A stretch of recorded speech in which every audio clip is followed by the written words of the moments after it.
Hello, ladies and gentlemen. Welcome to another episode of On the Mic with Mecca. I'm joined by Elio, who's always with me. Elio, how are you? I'm doing good. And we have another guest on the show, professional wrestler, Jagger Lane. Jagger, how are you, my friend? I'm doing good. How are you guys? Thank you once again for having me on the show. I appreciate it. No worries, man. It's a pleasure. Jagger, to start off with, I want to start with you. Which promotion do you currently wrestle for? Right now at the moment, I wrestle for, I wrestle for a company called War Utah, another company called Epic Pro Wrestling, and then I do a lot of midget stuff with midget wrestlers. So, like Extreme Midget Wrestling Federation, Hulk Hogan's Micro Championship Wrestling, Micro Wrestling Federation, and I just barely got offered to do something with Short Sleeve Samson promotion, which is Micro Warrior Wrestlers, I believe that's called. Awesome. Great, man. Great. So in your mind, what creates or what goes into creating a great promo? That's what I want to start off with for you. It's pretty much the worker, really, because if he has a lot of experience and he knows about the business and he knows what's going on, he can shoot a promo on anything, no matter whether it's going to a restaurant or whatever. Yeah. I mean, you can just, based on knowledge, you can shoot a promo like it's off the fly.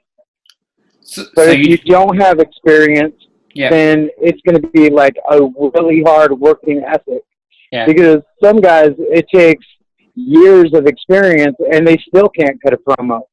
But now, let alone, there's several guys that can cut a promo off the fly without even experience.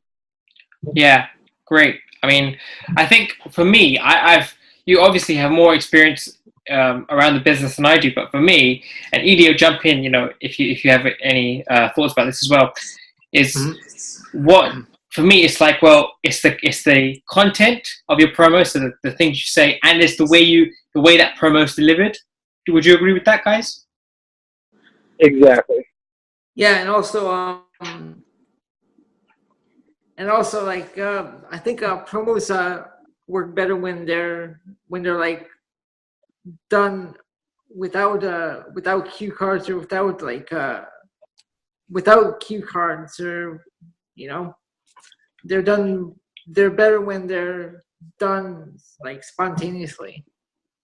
So Elio, you don't agree with scripted promos? Scripted promos are,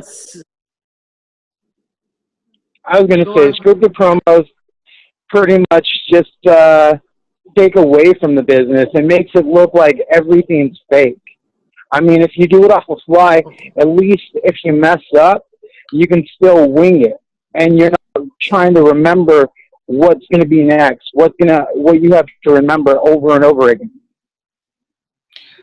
Because I think it's about being authentic, right, Jagger? Yeah. And being able to use your real life personality and kind of blend that in with your promo. Elio, would you agree or disagree? I agree, because continue, sorry. Oh no, yeah, I was just gonna say, yeah, I agree. Like they always say, like the best part of a wrestler is of the wrestler's character is an extension of their real life personality. Like John Cena, the way he is on television is just the way he is with the volume turned up. Yeah, definitely.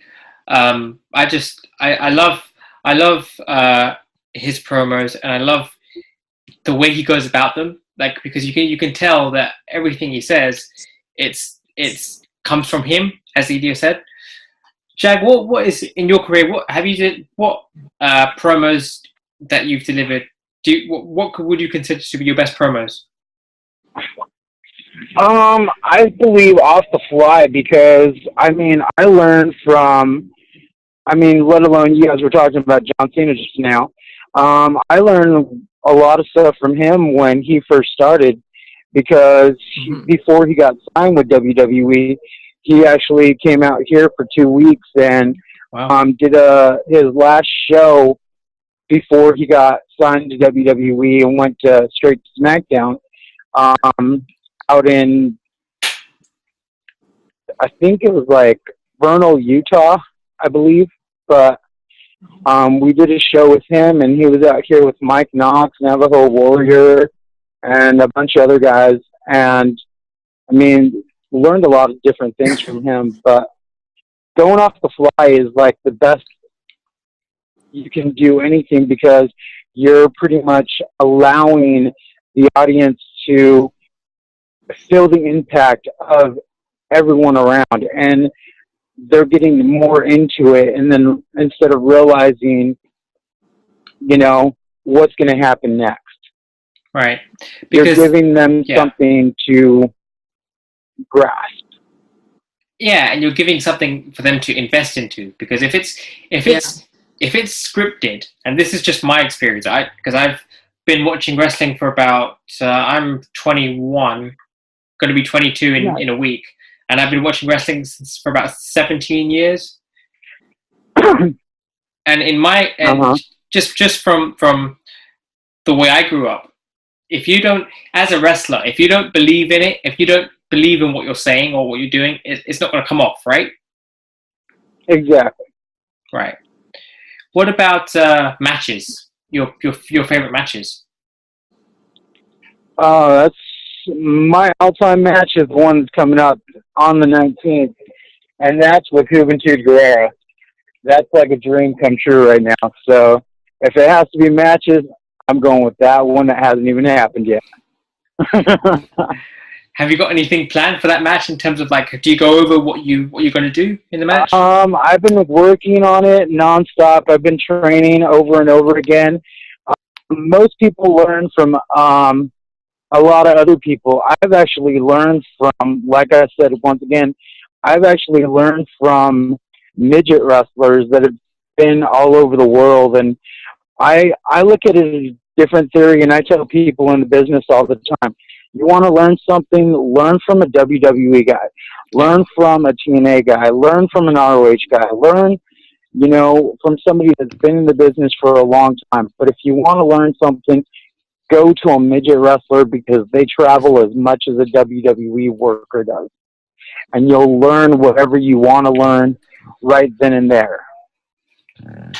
Great, awesome. That's it's probably some of the best advice I've heard, actually, from anybody, because, and I think that is lost on a lot of people, that like where to go to learn to do this, to do your craft, and how to make yourself better. Elio, I'll pose. Go. Sorry, Jack. Go on.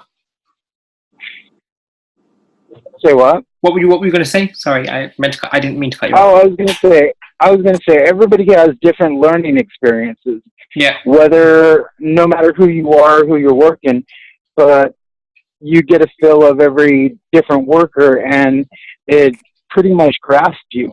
I mean, like, I just got done doing a show not too long ago with TNA Impact or G-Force Superstar Reno Scum, and they pretty much said, you know, once you stop learning, go somewhere else. If you feel like you're not learning anymore, go somewhere else where you can learn. Right. I'm going to pose this question out to both of you. Elio, we'll start with you first. Okay. What both you guys are familiar with Impact and GFW as it's now called? Yes. Do you guys think that the merge of Jeff Jarrett and Global Force is a good thing for Impact, or do you think it should have stayed with TNA? Elio, I'll start with you. I don't really see much difference between like when it was TNA and now that they've joined forces with GFW. It's pretty much been the same product. It's just that it's a different name and a different feel to it. Right. Jagger? I look at it as they're just in my opinion, like if you look back at old school wrestling and what's been happening, they're just pretty much doing the same things that WWE was doing when ECW was right there when they're running it together. So it's just a back and forth to try to boost more ratings and see what's going on to try to help the promotion because the promotion struggles quite often. Yeah. Yeah. Because I agree with everything you guys said. I think that the TNA Impact promotion was at its best when Kurt Angle was there, when AJ Styles was there, when Samoa Joe was there. That was the peak of TNA. Those were some pretty good shows and pretty good matches that they had. Exactly. Because I was watching Impact for a while, and now I've gone off it because there's no urgency to the show anymore. In my opinion. Jagger, do you agree or disagree? I agree. The only thing I look at it as now that it's G-Force, you got like Bobby Roode, Austin Aries, and all those other guys coming back. So what would be the difference from an Impact to come back to Impact? Was there not something there that they weren't happy with, or what's the difference from G-Force? Because they're both ran by the same guy. Yeah, the merge of Global Force and Impact is run by the same. It's the same operation. It's just a different name. That's all it is. Right. So, as far as I'm concerned, the reason why people left Impact was either because of there was been conflicting reports, and maybe Jagger can shed more light into this. I've heard that there are there were issues due to pay, or there were issues due to the new direction that Impact was heading. What do you guys think? What I've heard was the direction. The pay, from what I've got told from all the Impact guys that have came in from shows that I've done with them, I've been told that the pay is great, everything there is great, but their storylines, they're just wanting to push pretty much more top names and not let anybody else go anywhere. Yeah. And they're just pretty much holding everybody else back. See that? And sorry, Elio, what were you going to say? No, I wasn't going to say anything. Oh, so I was just going to say, Jagger, that is, and you know this better than we do, that when you don't push new talent, when you don't push guys that are heavy, that either you've just signed or deserve to be given a main event spot or something like that, the company is either going to be stagnant or it's either going to self-implode. Well, it's kind of like 205 Live right now. Yeah. It's like they're holding all of them back and letting the main roster take over, and they're not doing anything really with the guys that are very talented. Yeah, absolutely. I mean, with 205 Live, I don't know if you saw the Cruiserweight Classic last summer, guys. I know, Elio, you did. But, Jagger, did you see it? Actually, I didn't really I didn't. Yeah, I didn't get too much of it either. Oh, you both you guys didn't watch it? No. Right. So the way that was is it was a 1 hour show, and there was no real storylines. It was just guys competing. But because of the action and the things they did in their match, it caught fire and people just gravitated towards it. So they created 205 Live. But the problem is, 205 Live is now being, as Jagger just said, balanced by Monday Night Raw. Yeah. Which is taking the spotlight away from 205 Live, which is not, it's not conducive to for the show to grow. Jagger, what would you, if you were in charge of 205 Live, if Vince McMahon said to you, "Oh, Jagger Lane, could you be in charge of the creative for 205 Live?" How would you change the 205 Live product? I would pretty much just switch it where half the guys were on Raw and half the guys were on SmackDown, where it would be a combine, and then I would throw some of the guys from SmackDown and Raw on there, so it just led to a different show, and just call the show 205 Live, and just keep on doing what they're doing, but boost those guys so they have more of a career going on. Yeah. So they're not replacing these guys over and over again and getting rid of them, where they're just going to be dust under the water where nobody really knows about them, which they're talented superstars right now, and they're not getting the opportunity or the push that they deserve. Yeah, I see what you mean. Yeah, because also I think because the cruiserweight they made it exclusive to Raw. That's one that might be one reason why, like, the main roster is overshadowing the cruiserweights. I mean, if you guys remember WCW, they actually led on cruiserweight wrestling. Cruiserweight was the biggest thing they had to keep WCW going.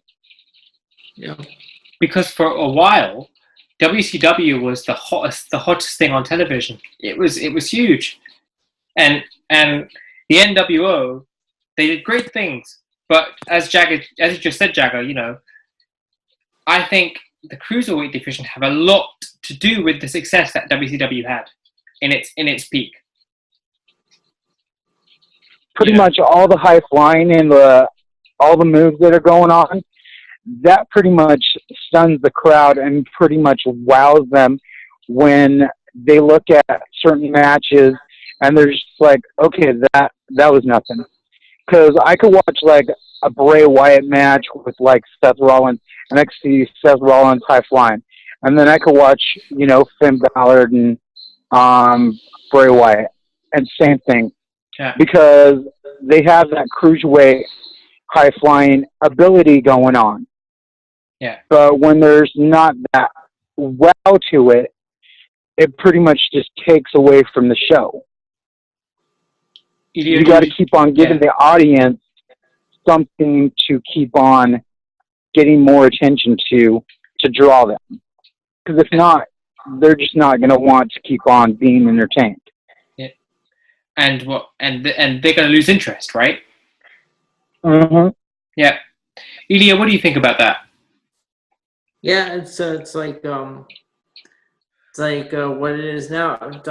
Half the crowd when the cruiserweights come out, the crowd is pretty much dead because they don't know, like, the guys. Yeah, there's very little reaction, very little response from the crowd, which is essentially because, like you just said, that they have no connection to the talent, to the wrestlers, you know, which is not conducive for talent growth, and it's not conducive for compelling programming, in my view. Jagger, I want to pose this question to you now.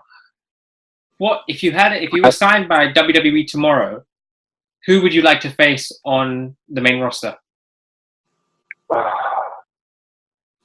I would have to go with my daughter's favorite wrestler right now, which is Roman Reigns.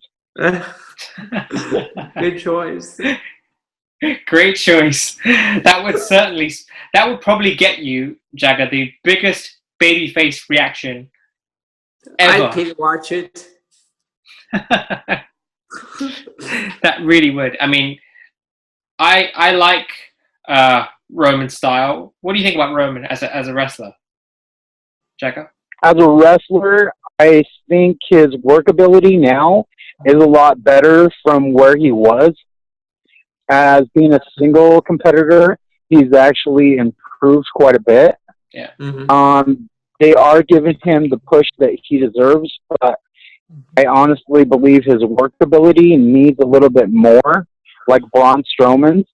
But other than that, I think as a competitor, he's good.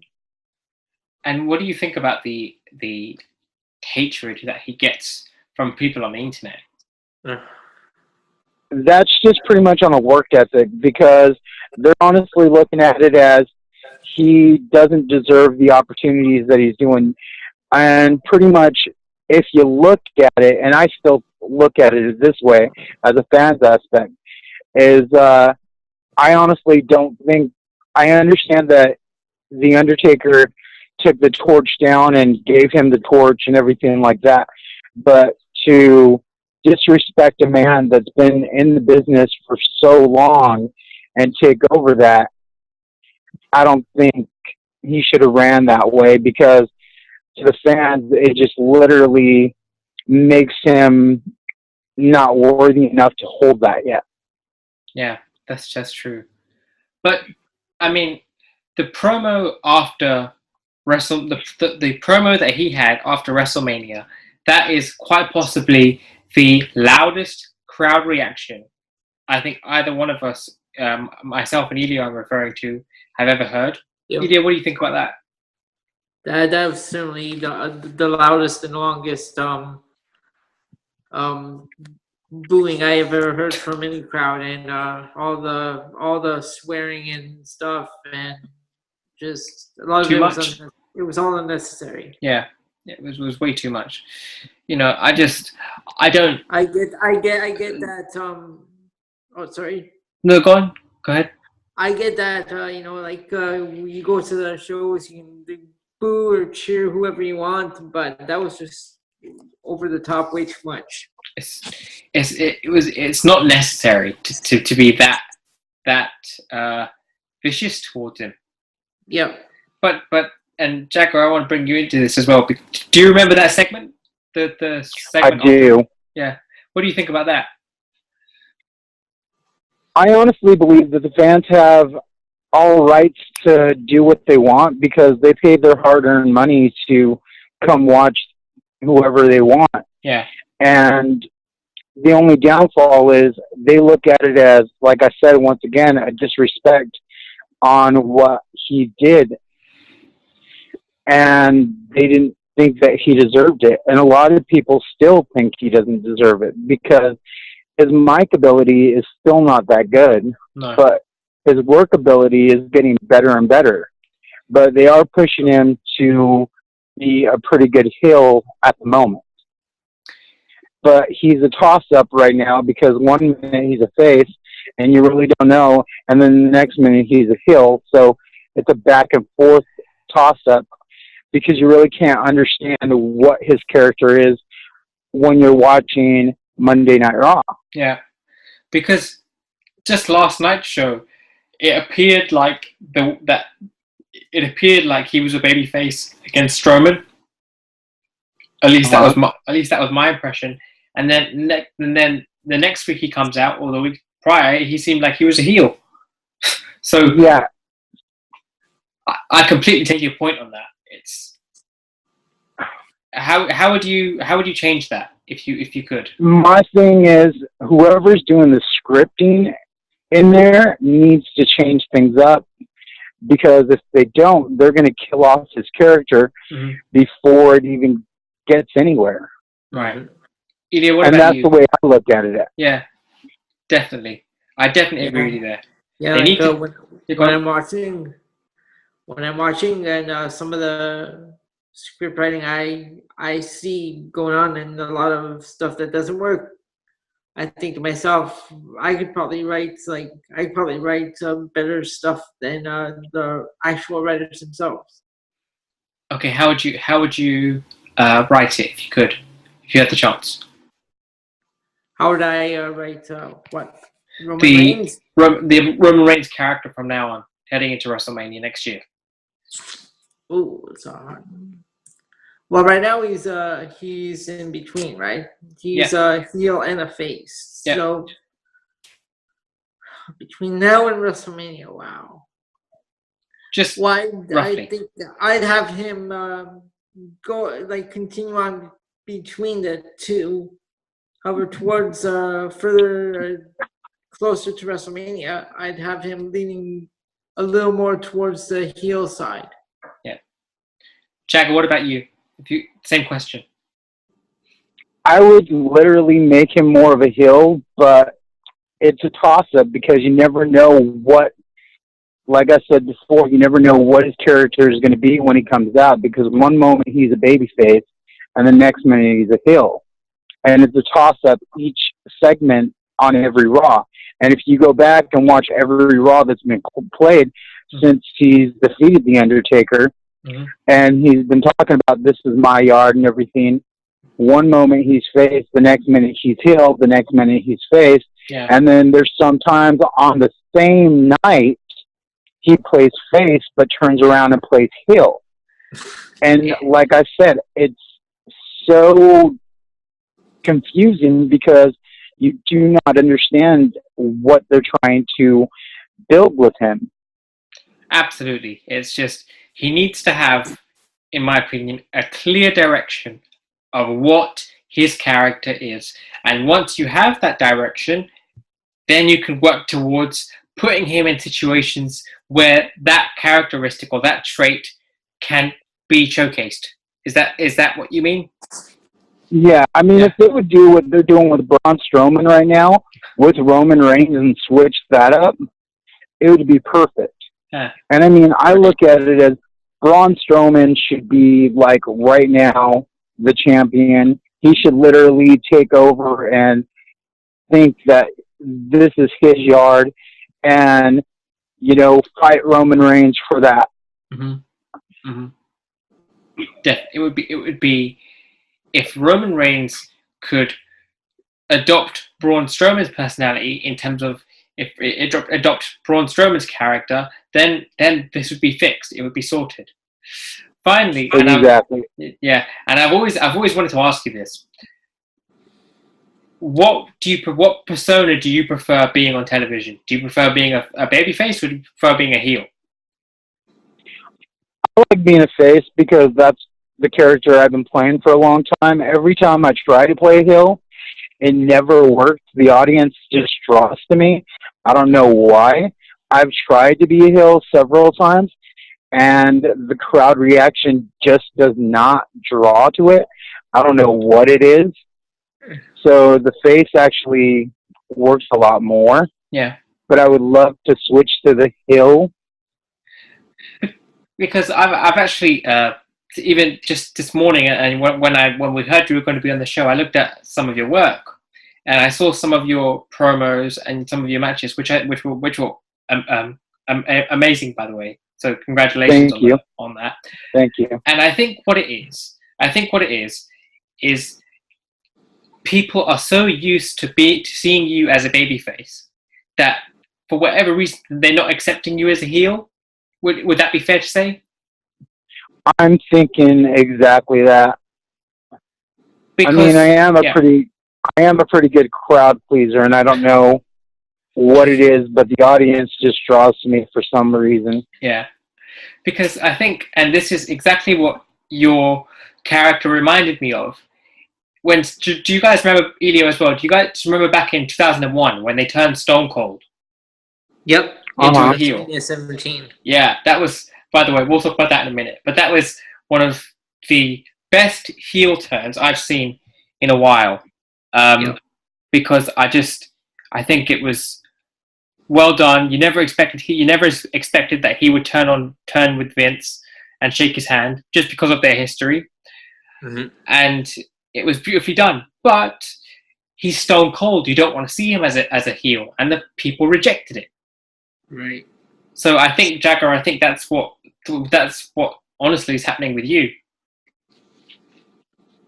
And pretty much you got to give the fans what they want, because if not, then you lose ratings, you lose people, you lose fans, you lose everything. Yeah. And then the fans is pretty much what makes you who you are today. Exactly. Without them, none of us. Without them, no promotions would exist, right?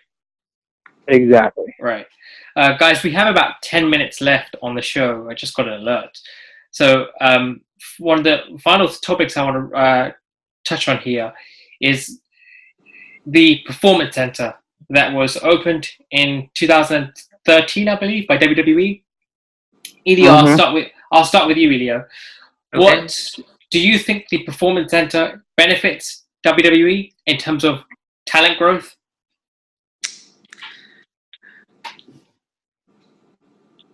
Are you asking me, or? I was asking Elio. Sorry. Sorry. Okay. In a, I in a honestly, way, In the way it does, in the way I think it helps out a bit. How? Well, it depends on I think it depends on the character, like the kind of the character that the person is playing. Yeah, I see what you mean. I see what you Yeah. mean. Jagger, what about you? Same question. I honestly think that it's helping. It's just like the power plant way back when WCW had it. You know, like it actually is. It's bringing up the talent that nobody's ever known about, or all these indie guys, and giving them all a new opportunity. But are they ever going to have that push? Are they ever going to have that chance? You know, there's still guys that um, are in NXT right now and still haven't even got the opportunity. Like, you know, the people that won Tough Enough. You haven't seen them on Tough Enough. You haven't seen them on NXT. Yeah. What's really going on with them when this whole thing was like a whole major worldwide Yeah. where these guys were supposed to have an opportunity? I mean, the only downfall is WWE has a lot of talent, but they're holding back so many people. Yeah. And they should give those individuals an opportunity because there are a lot of talented workers there. The only Yeah. downfall is that there is some workers there that do not deserve the opportunity that are in the business right now or on television. Yeah. Unfortunately, guys, we're running out of time. So I would like to thank you, Jagger, personally for taking the time out of a busy schedule to be on our show. It meant a lot to me personally to have you on. I've been looking forward to you being a guest for quite a while. So I want to personally thank you for that. Elio, as always, thanks for setting this up and thanks for being my co-host as always. You're brilliant.